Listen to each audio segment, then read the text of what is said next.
نحمده ونستعينه ونستغفره ونؤمن به ونتوكل عليه ونعوذ بالله من شرور أنفسنا ومن سيئات أعمالنا من يهده الله فلا مضل له ومن يضلله فلا هادي له ونشهد أن لا إله إلا الله وحده لا شريك له ونشهد أن سيدنا ومولانا محمدا عبده ورسوله أما بعد فقد قال الله تعالى في القرآن المجيد والفرقان الحميد بعد أعوذ بالله من الشيطان الرجيم بسم الله الرحمن الرحيم أحسب الناس أن يتركوا أن يقولوا آمنا وهم لا يفتنون فقد قال الله تعالى في مقام آخر والذين جاهدوا فينا لنهدينهم سبلنا وإن الله لمع المحسنين صدق الله العظيم وصدق رسوله النبي الكريم ونحن على ذلك من الشاهدين والشاكرين والحمد لله رب العالمين. Honorable brethren, respected elders, fellow friends, youth, sisters that are present today, first and foremost we begin with the praise of Allah Ta'ala, whom there is none other worthy of our praise, nor our glorification, nor our worship.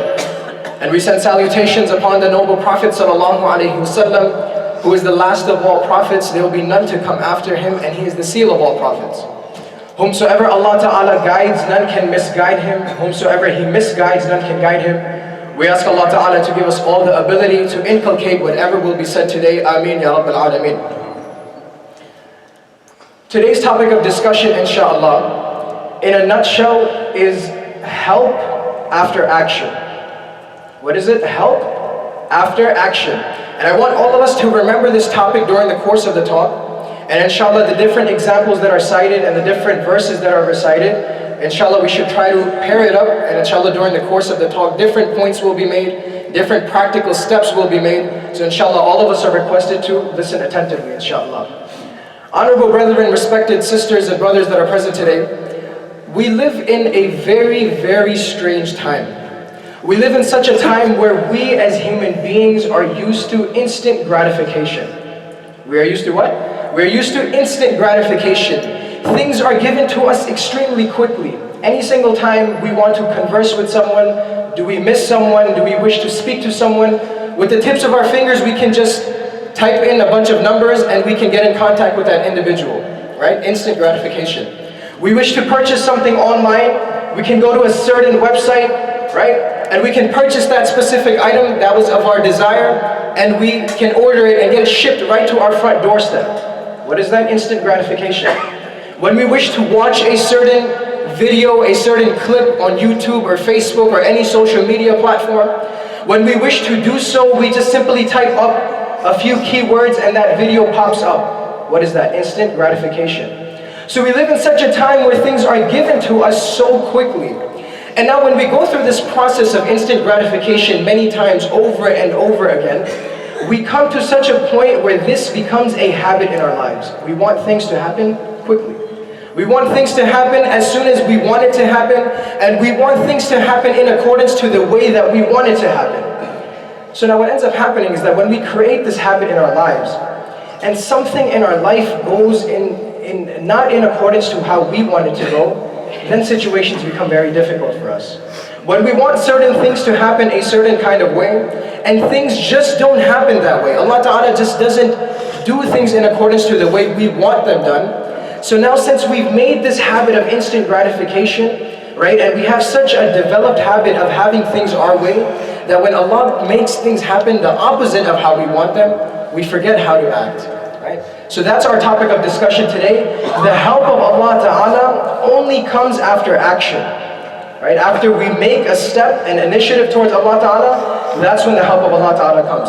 So inshallah, during the course of the talk, there will be some practical steps and points that will be made. Inshallah, all the brothers are requested to listen attentively. And for the brothers that come late, there will be a quick recap in the last 5 minutes so that we can fully take in whatever is mentioned. Ameen Ya Rabbil Alameen. The first point that I would want to make, inshallah, is that in today's day and age, it is extremely important for us to, first, this is two sides to this coin, right?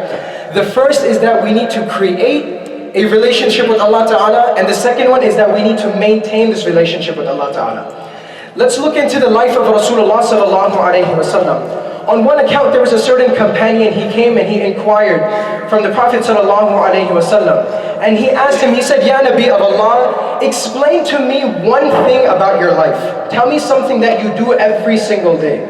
And this narration is mentioned in the Sahih of Imam Bukhari. So Abu Hurairah radiallahu anhu narrates this hadith and he says, سمعت رسول الله صلى الله عليه وسلم يقول, that I can recall the Prophet sallallahu alaihi wasallam saying also vividly that inni la astaghfirullah. The Prophet sallallahu alaihi wasallam is making the statement that indeed I ask Allah Ta'ala for forgiveness every single day, 70 marra, at least 70 times every single day.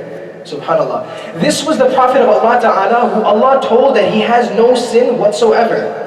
But yet, despite that, despite knowing that he cannot do anything wrong, he still used to go to Allah Ta'ala and ask for forgiveness at least 70 times.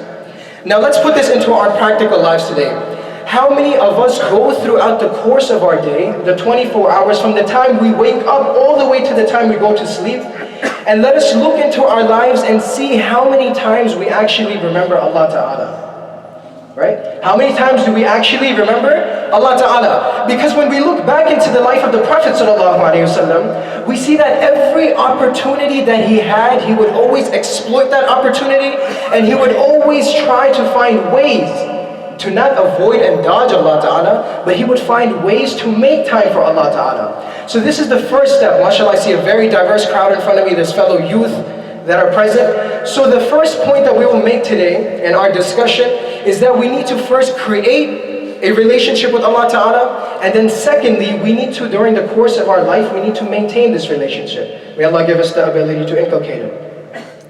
There's another hadith in the Sahih of Imam Bukhari which Allah Ta'ala himself is addressing us human beings. Right? This is a hadith al-Qudsi. Allah Ta'ala doesn't use Nabi Sallallahu Alaihi Wasallam. Allah himself speaks to us. Allah Ta'ala says in the hadith, وَإِذَا تَقَرَّبَ الْعَبْدُ إِلَيَّ ذِرَاعًا تَقَرَّبْتُ إِلَيْهِ بَاعًا. That when an individual comes to me, right, when we as human beings, I'm paraphrasing, this isn't the literal translation of the hadith, that when we as human beings go to Allah Ta'ala the span of one hand, right, when we walk one hand span length, Allah Ta'ala says, I come forward to you 2 hand length. Right? When we go to Allah 1 hand length, Allah comes to us 2 hand length. Allah Ta'ala then continues and He says, وَإِذَا أَتَانِي يَمْشِي أَتَيْتُهُ هَرْوَلَةً. That when my slave comes to me walking, I go to him running. Now let's stop and let's understand this hadith. There was this one great scholar of the past who explained this hadith in a beautiful example. Beautiful example.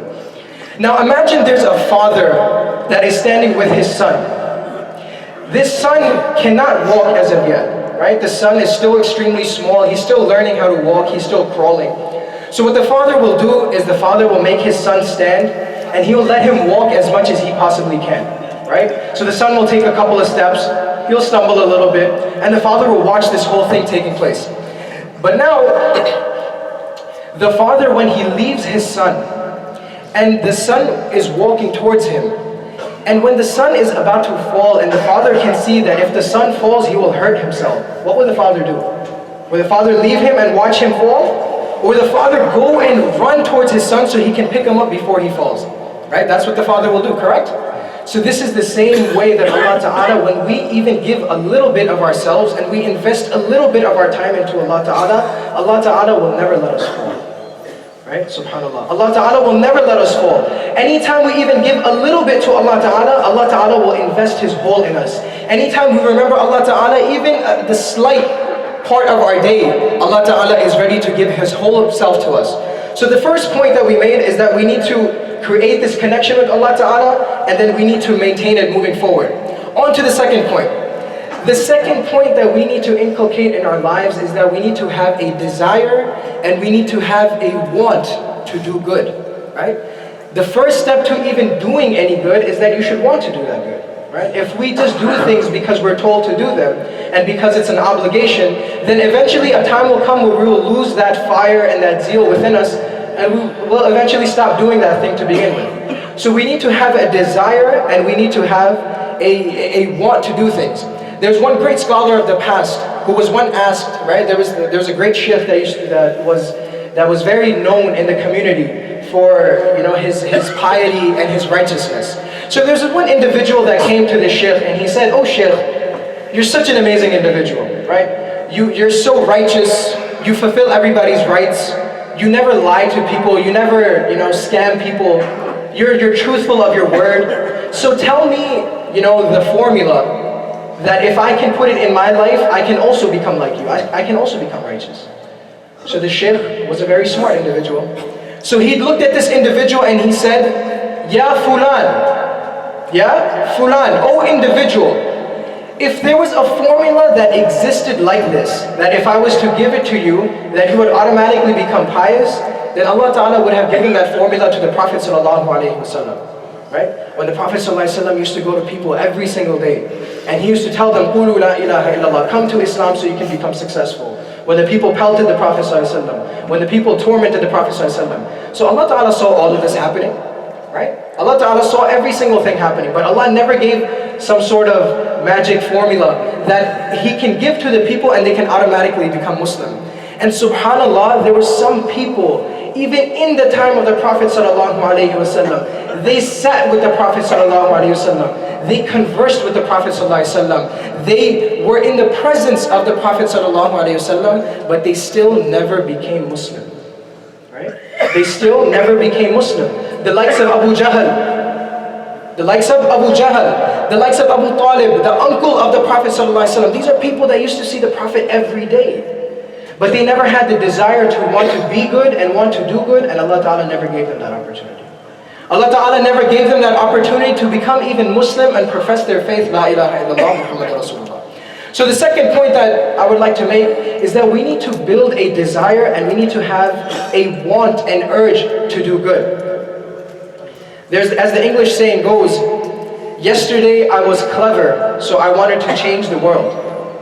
And today I am wise, so I'm changing myself. As the great Maulana Rumi, rahmatullah alayhi, mentioned, that yesterday I was clever, so I wanted to change the entire world. MashaAllah, we see different things that are happening, different movements, different protests. We ask Allah Ta'ala to aid and assist every single positive movement that is for this deen. Everyone say Ameen. And we ask Allah Ta'ala to uplift all the difficulties that the Muslims and the humanity is currently going through. Let us all say Ameen. Now,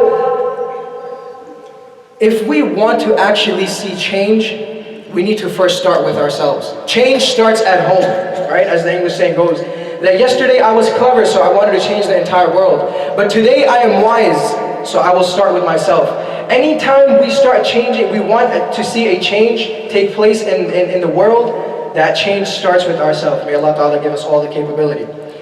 Now, another point that I would like to make is that Allah Ta'ala, anytime He wanted to help anyone in life, even if it was the Prophet Sallallahu Alaihi Wasallam, anytime Allah gave them a miracle, for example, it was never before they made an effort from themselves, right? So what was the topic of discussion that we said? Help of Allah comes after action. Let's look in the tariq of Rasulullah Sallallahu Alaihi Wasallam. When we look back into the history, we find many different examples. We won't get into all of them because of the time restraints. But let's look at one example of the Prophet ﷺ. There was one incident that took place in the Battle of Tabuk. The companions, Ridwanullahi ta'ala alayhim ajma'een, and the Prophet ﷺ were going through extreme hunger and they had extreme thirst. There was no water, there was no food, no provisions, there was nothing of that nature. And the companions were extremely thirsty, right? So now imagine they're on the battlefield, there's nothing whatsoever, they've left everything behind. And now the Prophet and his companions, they're in a barren land and they're extremely thirsty. So now Allah Ta'ala could have made it rain. Allah Ta'ala could have made the ground open up. There's anything that Allah Ta'ala could have done. But what did Allah Ta'ala tell the Prophet ﷺ to do? Allah Ta'ala commanded the Prophet that, "O Nabi of Allah, O my beloved, go and continue searching for water." Right? Continue searching for water. So the Prophet ﷺ tells his companions that Allah Ta'ala revealed the divine revelation to me, and He said that we need to go look for water. So the companions set out and they continue looking for water. And eventually, after a very strenuous journey and after vigorous efforts, they found a small body of water. So when they found the small body of water, the companions went to the Prophet ﷺ extremely happy and they said, "O Nabi of Allah, there's two issues. Number one, we found the water, which is very good, right? Because all of us were thirsty. But the issue is that there's so many of us and there's such little water. So the Prophet ﷺ said that all of you stand aside, let me go up to the water. So the Prophet ﷺ went up to the water, and the Prophet ﷺ put his hands, his mubarak and blessed hands into the water. And then when the companions began to drink, they drank so much that even their thirsts were quenched, and there was still more water left over, subhanAllah. But the point that I'm trying to make, my brothers, is that Allah Ta'ala did not even let His Prophet ﷺ get a miracle without him making any effort before that. So any single time we fall in a situation where things are not going in accordance to the way we want them to go, the first is that we should know that Allah Ta'ala is the one that gave us that problem, right? That falls under creating and maintaining a relationship with Allah. And secondly is that we need to have a desire and want to always go to Allah, right? Even though the situation seems as if though we won't ever get out of it and we can't even see the daylight up ahead, we should always stay persistent and stay on this line. May Allah give us all the capability. The last point, and inshallah we'll finish off with this.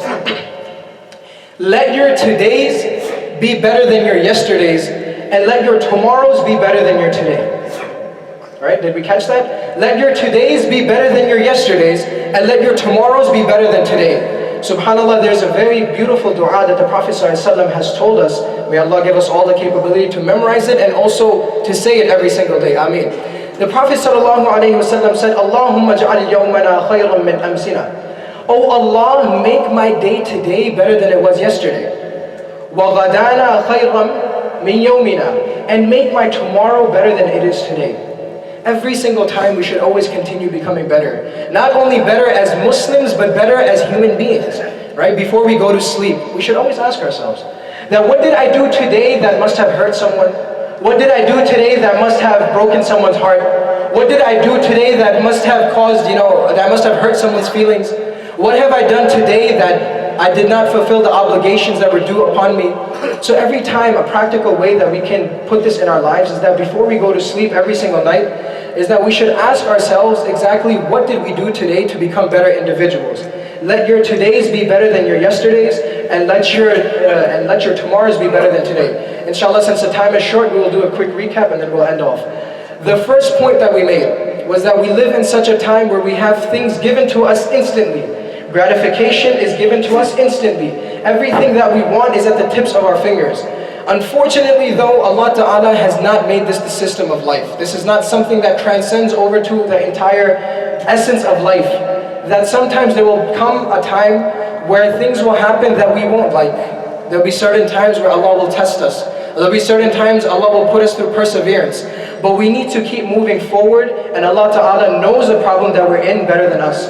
So the first point is that we need to create and maintain a relationship with Allah Ta'ala. Secondly, is that we need to have a desire to do good and be good. And lastly, let our todays be better than our yesterdays. I'll finish with this last saying in the English language.